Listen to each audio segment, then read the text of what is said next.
तो नमस्कार दोस्तों, कैसे आप सब लोग। उम्मीद करता हूँ स्वस्थ होंगे, व्यस्त होंगे, जबरदस्त होंगे। साथियों, आज मैं आपके बीच उपस्थित हुआ हूँ एनआईएस से संबंधित, एनआईएस डीएलएड से संबंधित जो रिव्यू डाला हुआ है माननीय सुप्रीम कोर्ट में विश्वनाथ सर ने उत्तराखंड से,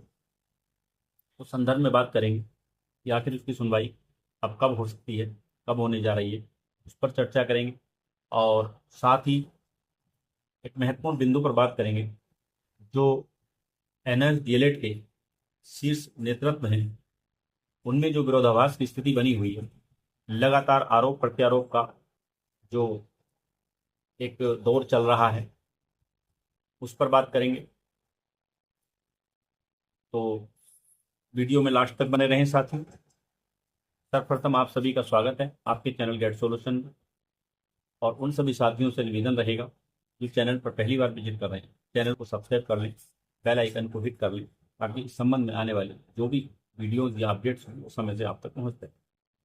साथियों, जैसा कि आप जानते हैं, माननीय सुप्रीम कोर्ट में 28 नवंबर 2024 को एनआईएस डीएलएड के खिलाफ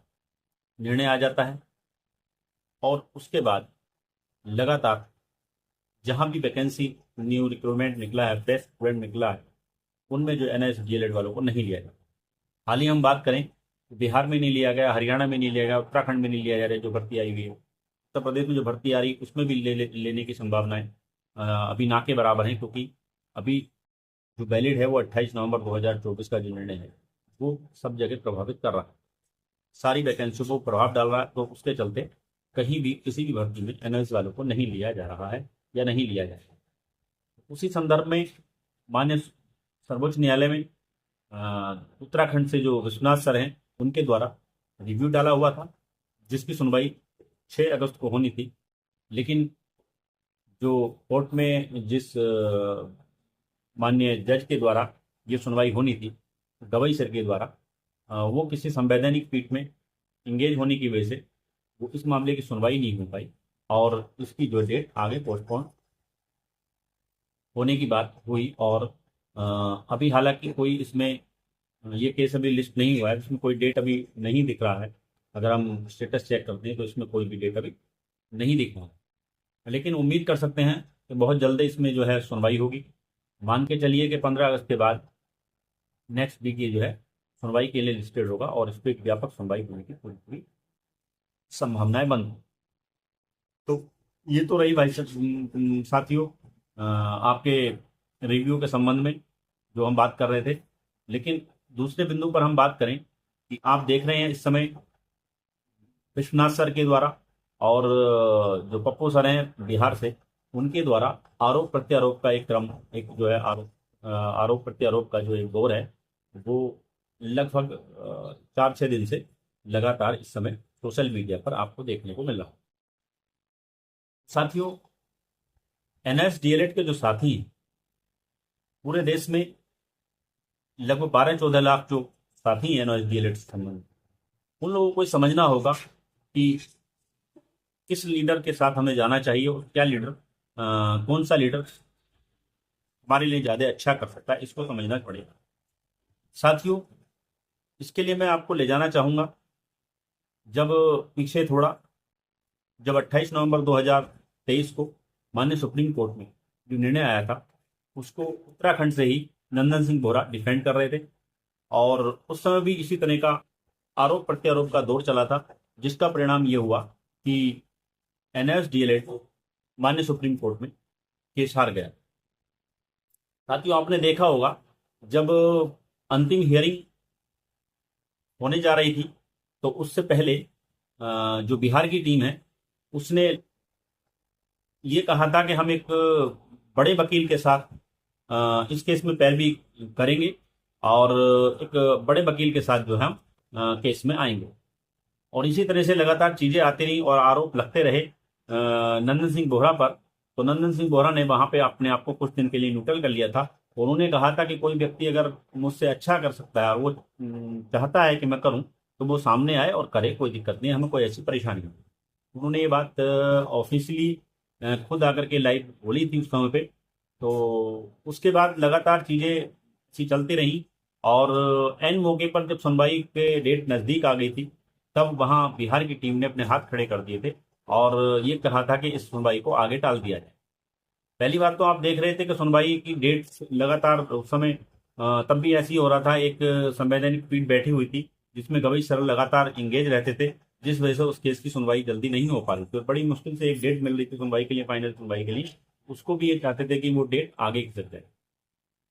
तब नंदन सिंह बोहरा ने आनंद फोनन में जो भी जैसा उनको ठीक लगा, और मैं समझता हूँ नंदन सिंह बोहरा को इस केस के बारे में, डीएलएड के बारे में बहुत डीप नॉलेज है,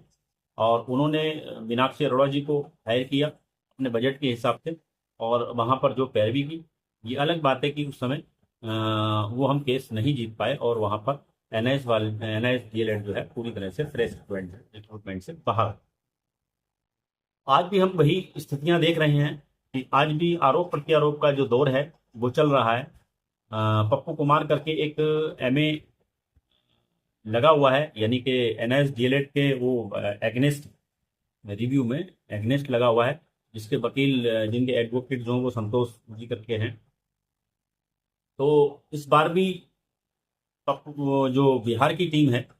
पप्पू सर की टीम है, उन्होंने इस बार भी लगातार ये कहना शुरू किया था, जैसे ये डेट हमारा रिव्यू एक्सेप्ट हुआ था माननीय सुप्रीम कोर्ट में, उन्होंने ये कहा था कि हम एक बड़े वकील के साथ एक व्यापक सुनवाई करने का मौका मिल रहा है, और हम जो है पिटिशनर्स जो हमारे जो यानी कि जो उनके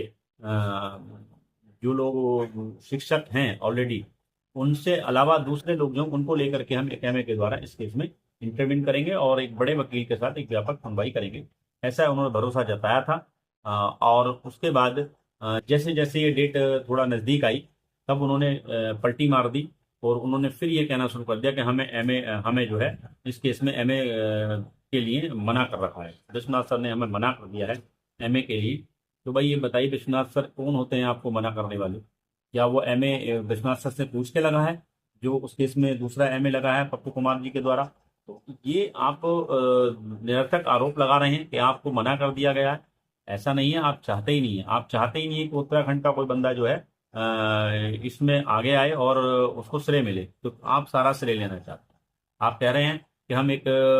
एसएलपी लेके जा रहे हैं, जैसा माननीय सुप्रीम कोर्ट ने हमें कहा है कि हम हाई कोर्ट से अपनी हाई कोर्ट से पहले एसएलपी दें, वहां से फिर उसको खारिज कराएं, उसके बाद जो फिर माननीय सुप्रीम कोर्ट में अपने केस की सुनवाई करें, उस चीज़ को आप लगातार कह रहे हैं। तो साथियों, मैं ये भी बताना चाहूँगा कि जो माननीय सुप्रीम कोर्ट में एसएलपी डाली गई थी बिहार टीम के द्वारा,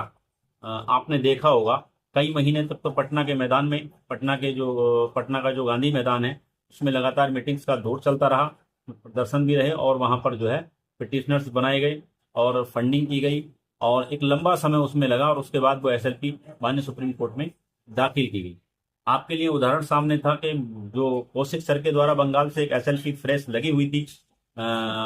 हिमा कोहली की मैम, हिमा कोहली जस्टिस थी उसमें, उनकी बेंच में, तो आपने देखा होगा उनको भी वहां उन्होंने सुनने से इनकार कर दिया था। उन्होंने कहा था कि आप जो है बाई चैनल आइए और कोर्ट के द्वारा यानी कि आप हाई कोर्ट जाइए और हाई कोर्ट के बाद फिर हमारे पास आइए, तब हम आपके विषय को सुनेंगे। तो ये एक उदाहरण सामने होने के बाद भी बिहार टीम के द्वारा एक नई एसएलपी वहां पे लगाई गई सेम ग्राउंड को लेकर के, और जिसको माननीय सुप्रीम कोर्ट ने जो जैसे कौशिक सर की एसएलपी को यानी कि मना कर दिया था सुनने के लिए, उसी तरह से इनकी एसएलपी को भी उन्होंने कहा कि या तो आप इसको मतलब हालांकि कोर्ट वहाँ डिसमिस ही करने वाला था, क्योंकि ऐसे में अगर आप लेकिन फिर बिहार की तरफ से जो टीम की तरफ से जो एडवोकेट थे उन्होंने रिक्वेस्ट की कि हम अपने इस केस को विड्रॉ कर रहे हैं और हम जो है आप जब जैसा कह रहे हैं वैसे ही इसको लेकर के आपके यहाँ आएंगे। तो साथियों देखिए, आप समझते हैं कि जब सामने एक केस था, ये केस में सेम आप सीधे एसएलपी लेकर के आप गए वहां पर और वो वहां पर विड्रॉ हुई, तो आपको क्या नहीं लगता था कि आपका भी सेम वही सीधे, और आप कह रहे हैं कि हम बहुत बड़े वकील के साथ लेकर के जा रहे हैं और हम ऐसा कर देंगे और वैसा कर देंगे, ये हो जाएगा वो हो जाएगा। साथ में मैं पूछना चाहता हूँ कि आखिर वो पैसा जो लगा एसएलपी में वो क्यों बर्बाद किया जाए? अरे आपको अगर यही था तो आप अब इस समय भी यही स्थिति है, आप फिर एसएलपी ले जाने की बात कर रहे हैं फ्रेश। अरे भाई फ्रेश एसएलपी आप लेके जाइए, लेकिन फिलहाल जो रिव्यू का केस लगा हुआ है पहले उसको देखिए ना। यानी कि एक कहते हैं ना, एक कहावत है कि गोद का छोड़ करके पेट की आस करना, पेट वाले की आस करना, यानी जो अभी अस्तित्व में नहीं है उस पर तो उम्मीद लगाए बैठे हो, और जो आज की डेट में माननीय सुप्रीम कोर्ट में अपने आप को जस्टिफाई करके ओपन कोर्ट में सुनवाई के लिए तैयार कर चुके हैं, तो ये कम बड़ी बात नहीं है। आप देख रहे हैं रिव्यू की स्थितियां आप देखते हैं, इतिहास बताता है रिव्यू का कि रिव्यू जो है 99% तक वहां से डिसमिस हो जाते हैं चैम्बर की। लेकिन अगर ये ओपन सुनवाई के लिए, अगर कोर्ट में सुनवाई के लिए मान्य सुप्रीम कोर्ट ने इसको माना है, कहीं ना कहीं इसमें ग्राउंड है, कहीं ना कहीं इसमें जो ग्राउंड है जिस पर ये सुनवाई हो सकती है। और